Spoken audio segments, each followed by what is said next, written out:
Ei pessoal, tudo bem? Então, tô gravando esse vídeo aqui para poder dividir um pensamento com vocês e eu queria que vocês avaliassem se o meu pensamento ele tá exagerado, tá equivocado ou se de fato ele faz bastante sentido. Eu tava lendo um artigo ali agora há pouco, depois eu vou deixar para vocês na descrição desse vídeo aqui o nome, né, e a referência desse artigo. E esse artigo falava qual é a relação da imprensa com os adolescentes que praticam ato infracional. E aí, num dos parágrafos desse artigo, contava um pouquinho da história de um adolescente de 12 anos de idade apenas, que foi entrevistado por um repórter no meio da rua, inclusive teve a divulgação da sua imagem para os meios de comunicação, e a gente sabe que, de acordo com o Estatuto da Criança e do Adolescente, nenhuma imagem de nenhuma criança, de nenhum adolescente nesse tipo de situação, ou qualquer outra, enfim, gravosa, pode ser divulgada. Isso é um crime, é um ato ilegal. E divulgaram a imagem desse adolescente que cometeu o ato infracional. E o repórter, ao entrevistá-lo, perguntou: cadê sua mãe? Cadê sua mãe que não tá aqui nessa situação? Aí o adolescente disse pra ele: a minha mãe foi assassinada, moço. Ah, então cadê seu pai, então? Cadê o cara? Meu pai também foi assassinado, moço. E aí o adolescente, né, contando um pouquinho da sua história pro repórter, ele começou a se emocionar. Começou a chorar, naturalmente. E aí o repórter, vendo a situação e o adolescente não queria mais falar sobre isso, ele voltou a questionar o adolescente, mas dessa vez sobre o ato infracional que ele praticou. Por que você fez esse ato? Que palhaçada é essa? E por aí vai. Esquecendo, na verdade, que ali ele tinha o quê? Um sujeito. Tinha um ser humano ali. Mas o repórter não estava nem um pouco interessado.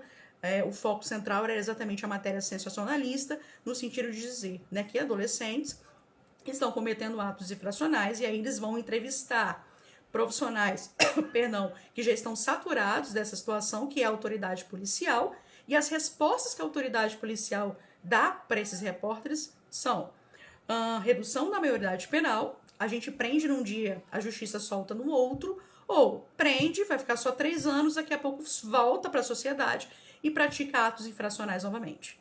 E aí a questão é, tá, mas por que a imprensa, então, não vai mais a fundo? Eles tiveram ali uma questão principal, que é a história de vida daquele adolescente. Por que, então, não partir exatamente disso? Tem ali, não viveu com pai e mãe, viu eles sendo assassinados e por aí vai. Outras questões também devem ter impulsionado ele a praticar o ato infracional. Então, por que não investir mais nesta área e saber o porquê que isso está acontecendo, não somente com esse adolescente, mas também com outros adolescentes, com outros jovens? Mas não, foca apenas nos profissionais que estão cansados. E aí, não sei se é exagero, mas uma dica de reportagem que eu particularmente daria seria a reportagem com profissionais que trabalham nas unidades socioeducativas, que conhecem muito bem a história desses adolescentes, profissionais também que trabalham na política pública de educação. Estamos vendo o fechamento cada vez mais, né, ao avançar do tempo, ao avançar dos anos, de escolas. Escolas estão sendo fechadas e investe-se dinheiro, investe-se bilhões e bilhões de reais, cada vez mais, em prisões, em construção de prisões. Então, fecha-se escolas, constrói-se prisões. Eu já penso que isso aí é querer alienar totalmente a população e deixar à mercê das instâncias governamentais.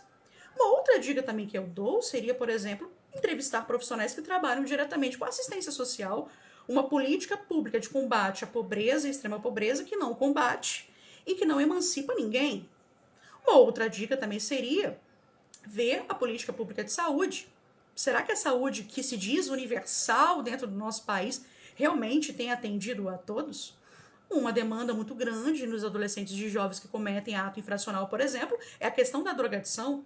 Muitos conseguem, né, a internação no sentido de um tratamento de fato eficaz, ou apenas para ir lá, fica um tempo, desintoxica e depois sai.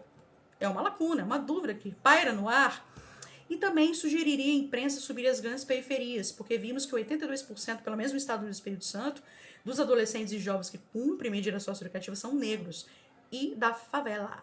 Então, por que não subir para a favela e ver o que falta para essa comunidade? O dia a dia do adolescente é o quê? Tiroteio, pessoas andando armadas, pessoas vendendo e usando drogas ali na comunidade deles, e isso é a realidade, por exemplo, do estado do Espírito Santo. O Instituto Jônio dos Santos Neves divulgou na pesquisa que foi falada na última live.